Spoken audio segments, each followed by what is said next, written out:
Hello my dear students and welcome back to the channel. आज के class में हम कंटिन्यू करेंगे अपना बिजनेस लॉ, जो कि हमारे सेमेस्टर नंबर 1 का पेपर है। ओडिशा में भी सेमेस्टर 1 में है, दिल्ली यूनिवर्सिटी के अंदर भी ये सेमेस्टर 1 का पेपर है। और ऑल ओवर इंडिया तुम कोई भी कॉलेज, कोई भी यूनिवर्सिटी से क्यों ना बिलोंग करते हो, तुम्हारे सेमेस्टर्स में जरूर होगा बिजनेस लॉ। हम चैप्टर स्टार्ट किए थे इंडियन कॉन्ट्रैक्ट एक्ट 1872, जिसके अंदर हम दो टॉपिक बहुत डिटेल में पढ़ चुके थे। पहला टॉपिक था ऑफर और दूसरा टॉपिक था एक्सेप्टेंस। आज हम उनके बारे में और डिटेल में थोड़ा कवर करेंगे। That is the topic of communication of offer and acceptance. But before we start the video, you can check our description में एक ऐप का लिंक है, ऐप को जरूर से डाउनलोड कर लेना। वहां पे complete videos, notes, practice questions, important questions, past exam questions, सब कुछ अवेलेबल होगा। कुछ ग्रुप्स के भी लिंक होंगे, उस ग्रुप्स को ज्वाइन कर लेना। वहां पे टाइमली अपडेट्स आता है एग्जाम से रिलेटेड, प्लस कुछ भी हम ऑफर्स देते हैं, कॉम्बो डिस्काउंट्स देते हैं, या कोई भी नया वीडियोस अपलोड करते हैं, कोई भी जनरल टॉपिक के बारे में बताते हैं, तो सब कुछ हम वहां पे अपडेट करते रहते हैं। तो दोनों व्हाट्सएप ग्रुप भी ज्वाइन कर लेना और टेलीग्राम चैनल को भी ज्वाइन जरूर से कर लेना। ठीक है, स्टार्ट करते हैं वीडियो को। टॉपिक है communication of offer and acceptance. हम ये तो पढ़ चुके ऑफर क्या होता है, हम ये भी पढ़ लिए एक्सेप्टेंस क्या होता है। अब हमको देखना है व्हेन एन ऑफर और an acceptance is set to be communicated, कब उसको कम्युनिकेटेड माना जाएगा। ठीक है, देखना, one important common requirement of both offer and acceptance is there effective communication. When the contracting parties are face to face, जब offerer और ऑफरी दोनों फेस टू फेस आमने सामने हैं, तो वहां पे तो कोई दिक्कत है नहीं कम्युनिकेशन का। ए बोला बी को, ऑफर दिया, तो बी को उसी समय ऑफर मिल गया। बी एक्सेप्ट किया तो उसी समय एक्सेप्टेंस हो गया। तो फेस टू फेस में कोई प्रॉब्लम नहीं होता है। प्रॉब्लम कब अराइज होता है, जब एक पार्टी कहीं दूर है, सपोज दिल्ली में है, और दूसरा पार्टी सपोज चेन्नई में है। अब इनके बीच में जो कम्युनिकेशन होगा, किस दिन को, कौन से डेट को डेट ऑफ कम्युनिकेशन माना जाएगा, तो वो बहुत इंपॉर्टेंट है। ठीक है, यहाँ पे जब दोनों पार्टी फेस टू फेस हैं, तब कोई दिक्कत नहीं है कम्युनिकेशन का। जब ऑफर हुआ और जब एक्सेप्टेंस हुआ, वही होगा डेट ऑफ कम्युनिकेशन। ठीक है, देखना, there is no problem of communication. Communication का कोई प्रॉब्लम है ही नहीं इसमें, because there is a instantaneous, मतलब साथ साथ इंस्टेंट, उसी समय communication of offer acceptance. In such a case the question of revocation does not arise since the offer and its acceptance are made instantly. तो यहां पर रिवोकेशन नहीं हो सकता। रिवोकेशन का मतलब होता है वापस लेना अपने ऑफर को या अपने एक्सेप्टेंस को वापस लेना, इसको बोलते हैं रिवोकेशन। मतलब बेसिकली टू कैंसल, कैंसल करना। तो जब दोनों पार्टी फेस टू फेस है, there is no question of revocation. Revocation हो ही नहीं सकता। उसी समय ऑफर कम्युनिकेट हुआ और उसी समय वो ऑफर एक्सेप्ट भी माना जाएगा। क्लियर है? तो प्रॉब्लम जब फेस टू फेस है, तब तो प्रॉब्लम आता ही नहीं है। प्रॉब्लम कब अराइज होता है, जब दोनों पार्टी एक डिस्टेंट प्लेस पे हैं, अलग अलग जगह पे हैं, एंड दोनों कम्युनिकेट कर रहे हैं बाय यूजिंग इधर पोस्ट, ईमेल, टेलीफोन, ऐसे कम्युनिकेशन कर रहे हैं। वहां पर डेट ऑफ कम्युनिकेशन को हमको पढ़ना पड़ेगा। ठीक है, देखना, the difficulty arises when the contracting parties are at a distance, जब दोनों एक दूसरे से दूर है, from one another, and utilises the service of post office, telephone और email. In such case it is very relevant for us to know the exact time when the offer or acceptance is set to be made or completed. Clear है? तो जब दोनों party दूर है, दूर distance में अलग अलग जगह पे हैं, तब वहां पे बहुत इंपॉर्टेंट हो जाता है the date of communication, of offer and acceptance. Clear है ये? तो जब दोनों पार्टी साथ में है, फेस टू फेस है, वहां पे कोई दिक्कत नहीं है। दिक्कत कहां पे? जब दोनों पार्टी अलग अलग जगह पे बिलोंग करते हैं। ठीक है।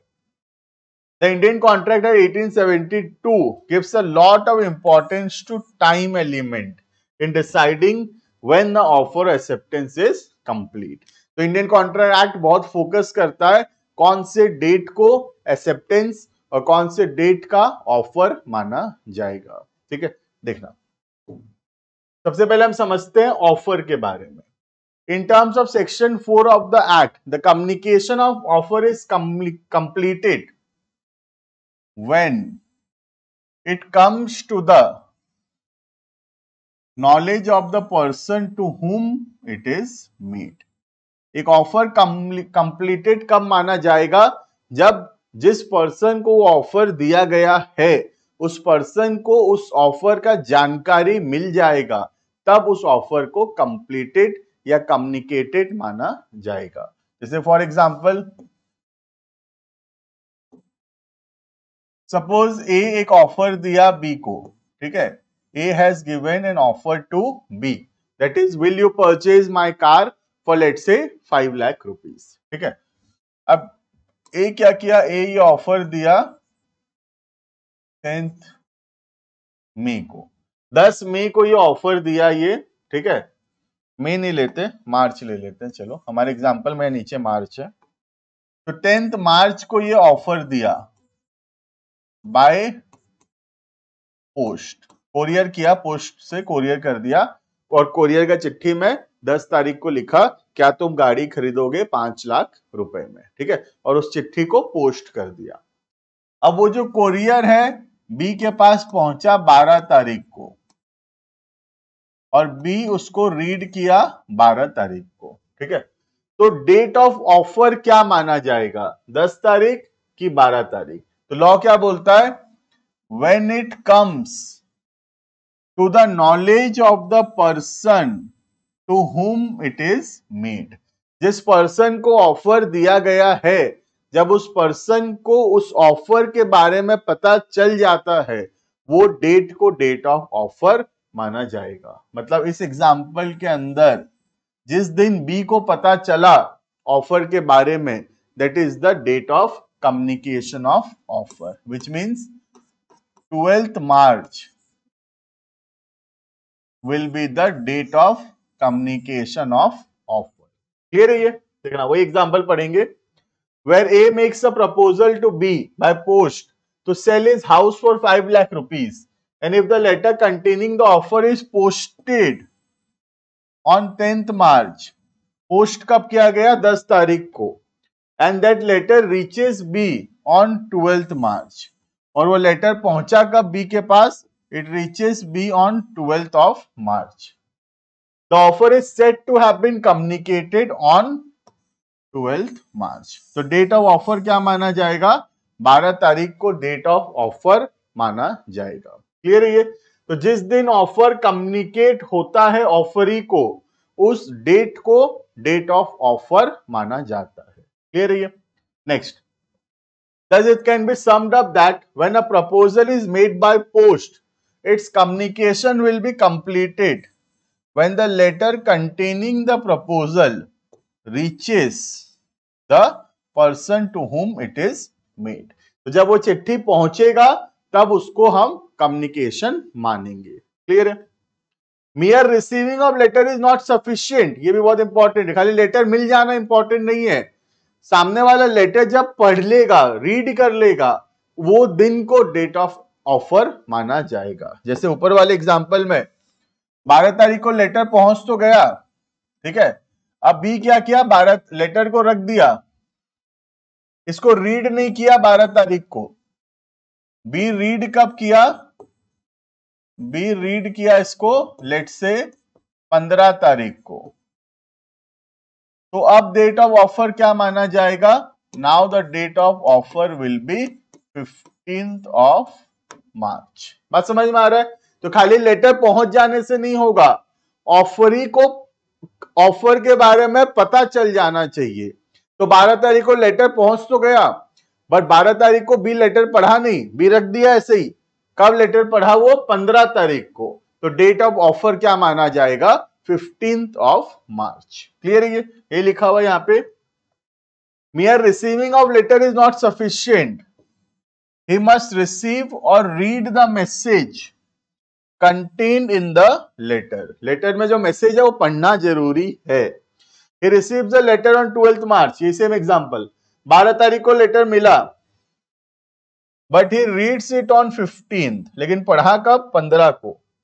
In this case, offer is communicated on 15th of March and not on 12th of March. Clear है? तो सिर्फ लेटर पहुंच जाने से नहीं होगा, जिस दिन ऑफर लेटर पढ़ लिया, रीड कर लिया, उस दिन को डेट ऑफ ऑफर माना जाएगा। क्लियर है? तो this was all about communication of offer.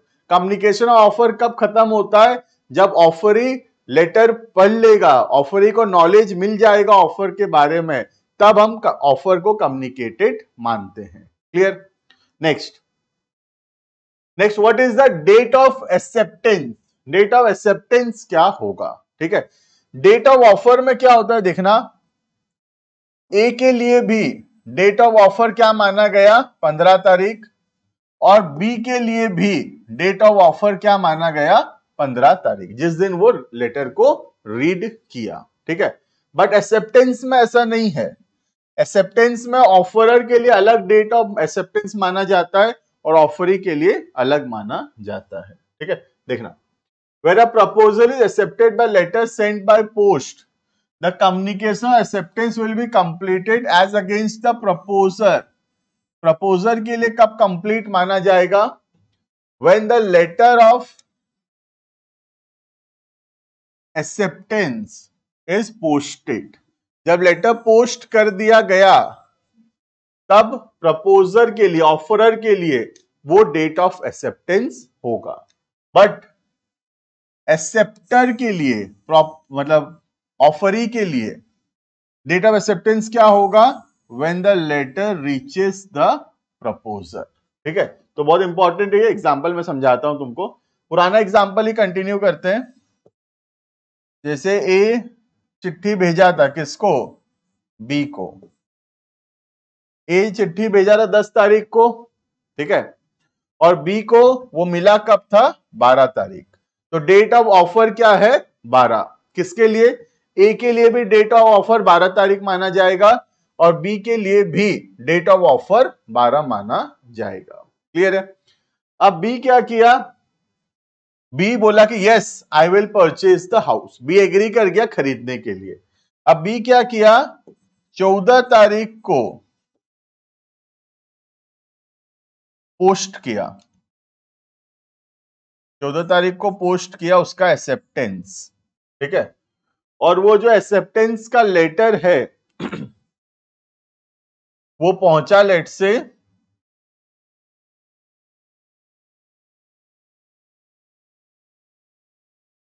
16 तारीख को। Acceptance received. ठीक है, तो एक्सेप्टेंस में क्या हुआ? 14 तारीख को बी एक्सेप्ट किया पोस्ट से, और वो कब पहुंचा ए के पास? 16 तारीख को। ठीक है, अब डेट ऑफ एक्सेप्टेंस क्या होगा? ध्यान देना, ए के लिए, प्रपोजल के लिए क्या होता है? When the letter of acceptance is posted, जब लेटर पोस्ट किया गया, तो ए के लिए 14th March will be the date of acceptance. A के लिए 14 मार्च डेट ऑफ एक्सेप्टेंस होगा। मतलब ए जो है, जिस दिन बी लेटर पोस्ट किया उस दिन ए के लिए एक्सेप्टेंस माना जाएगा। ठीक है, लेकिन बी के लिए, ऑफरी के लिए क्या होता है देखना, when the letter reaches the proposer, जब लेटर पहुंचा, मतलब बी के लिए क्या माना जाएगा? बी के लिए माना जाएगा 16th ऑफ मार्च। क्लियर है ये? तो डेट ऑफ एक्सेप्टेंस अलग अलग होता है ऑफरर और ऑफरी के लिए। ऑफरर के लिए दैट इज 14th मार्च, जिस दिन एक्सेप्टेंस पोस्ट किया गया, और ऑफरी के लिए जिस दिन एक्सेप्टेंस पहुंचा टू द ऑफरर। क्लियर? देखना, For instance, in the above example, if B accepts A's proposal and sends his acceptance by post on 14th, the communication acceptance as against A के लिए acceptance कब माना जाएगा? जिस दिन वो लेटर पोस्ट की, मतलब 14th को, when the letter is posted. As against B के लिए acceptance कब माना जाएगा? When the letter reaches A. Suppose 16 तारीख को पहुंचा तो 16 तारीख को माना जाएगा date of acceptance for B. Clear है ये? Next, acceptance over telephone, telex और फैक्स।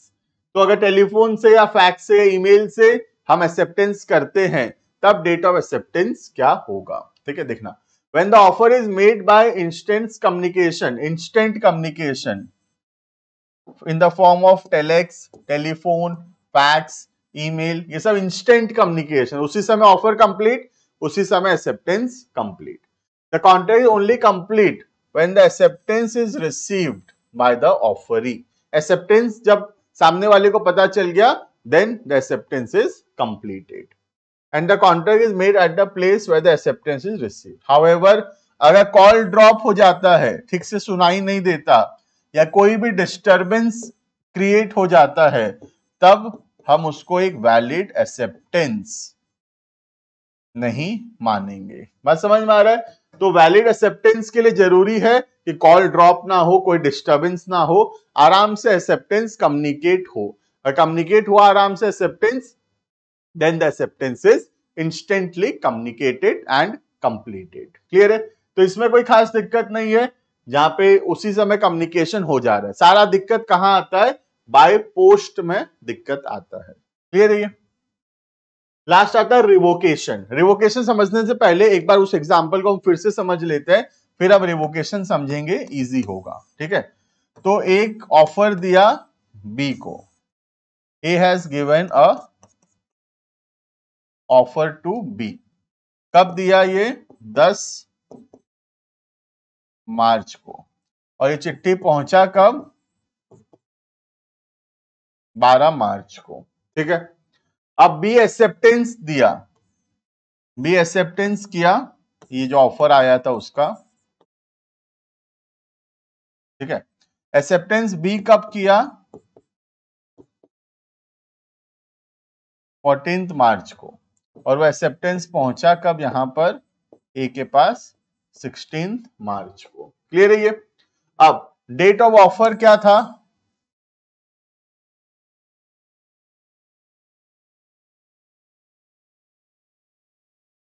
ए के लिए भी और बी के लिए भी, दोनों के लिए डेट ऑफ ऑफर जो होगा वो होगा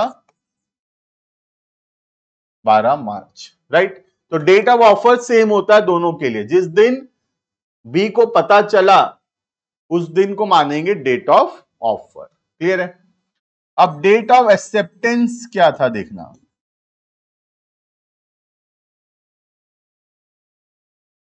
डेट ऑफ एक्सेप्टेंस ए के लिए डेट ऑफ एक्सेप्टेंस क्या होगा? जिस दिन बी पोस्टिंग किया, मतलब 14 तारीख, तो ए के लिए डेट ऑफ एक्सेप्टेंस होगा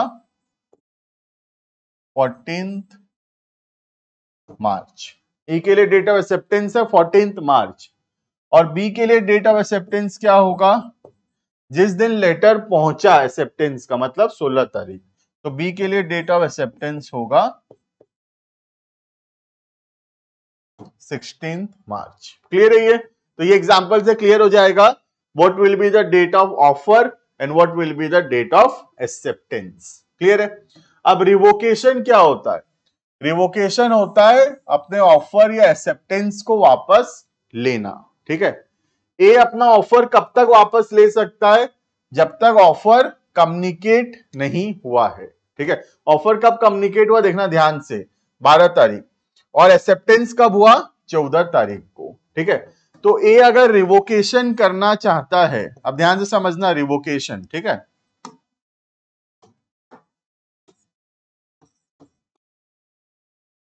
रिवोकेशन मतलब अपना ऑफर को वापस लेना या अपने एक्सेप्टेंस को वापस लेना। ए अपना ऑफर को वापस ले सकता है कब तक वापस ले सकता है, देखना ए तब तक वापस ले सकता है जब तक वो एक्सेप्ट नहीं हुआ है। तो ए के लिए डेट ऑफ एक्सेप्टेंस क्या है, 14 तारीख। तो ए अपने ऑफर को वापस ले सकता है up to 14th of March. तो ये अगर अपने ऑफर को वापस लेना चाहता है तो ये जो है 14 तारीख तक ऑफर को वापस ले सकता है। That is the date of acceptance for A. ठीक है, अगर बी अपने एक्सेप्टेंस को रिवोक करना चाहता है तो बी उसको रिवोक कर सकता है कब तक, 16 तारीख तक। बी अपने एक्सेप्टेंस को रिवोक कर सकता है कब तक, 16 मार्च तक। ये कब तक, ये क्या कर सकता है, अपने एक्सेप्टेंस को रिवोक कर सकता है। क्लियर। तो what will be the date of revocation, ध्यान देना, डेट ऑफ रिवोकेशन क्या होता है, जो होता है डेट ऑफ एक्सेप्टेंस वही होता है डेट ऑफ रिवोकेशन। तो ए के लिए डेट ऑफ एक्सेप्टेंस क्या था, 14th। तो 14 से पहले तक ए अपने ऑफर को वापस ले सकता है। Once the offer is accepted, offer एक बार अगर यहां एक्सेप्ट हो गया, अब हम अपने ऑफर को वापस नहीं ले सकते। ठीक है, एक्सेप्टेंस, बी के लिए एक्सेप्टेंस कब है, 16 तारीख। तो बी अपने एक्सेप्टेंस को 16 तारीख से पहले वापस ले सकता है, उसके बाद और वापस नहीं ले सकता। क्लियर है। तो the date of acceptance is the last date for the revocation. जिस दिन एक्सेप्टेंस हुआ उसके पहले तक रिवोकेशन हो सकता था। Once it is accepted, now it can not be revoked. एक बार एक्सेप्ट हो गया, अब वो रिवोक और नहीं हो सकता। ठीक है, दोनों के लिए डेट अलग अलग है। ए के लिए 14 तारीख है तो ए 14 तक रिवोकेशन कर सकता है। बी के लिए 16 तारीख है तो बी 16 तक रिवोकेशन कर सकता है। क्लियर, देखना। In terms of section 5 of the act, a proposal can be revoked at any time before the communication of its acceptance is completed as against the proposer. तो एक प्रपोजल, एक offer को कब revoke किया जा सकता है, जब तक प्रपोजर का एक्सेप्टेंस ना हो। प्रपोजर का एक्सेप्टेंस कब था, देखो 14 तारीख। तो प्रपोजल को कब तक हम रिवोक कर सकते हैं, अप टू 14th मार्च। ठीक है, an acceptance can be revoked, acceptance को कब रिवोक कर सकते हैं, any time before the communication of acceptance is completed as against the acceptor. मतलब एक्सेप्टर का कम्युनिकेशन कब खत्म हुआ था, that is 16th of March. Clear. तो ऑफर को हम वापस ले सकते हैं कब तक, 14 तारीख तक। और एक्सेप्टेंस को कब तक वापस ले सकता है, बी 16 तारीख तक। दैट मीन्स जो डेट ऑफ एक्सेप्टेंस है उससे पहले तक डेट ऑफ रिवोकेशन था, उसके बाद और रिवोक नहीं हो सकता। क्लियर है। This was all about what is communication of offer and acceptance and what is the revocation of offer and acceptance. Clear है। तो यहां पे हमारा topic offer and acceptance complete होता है। आने वाले वीडियोस के अंदर हम कंसिडरेशन शुरू करेंगे, बहुत इंपॉर्टेंट टॉपिक है कंसिडरेशन। जुड़े रहना चैनल के साथ, मिलते हैं आने वाली क्लासेस में। Thank you and good bye.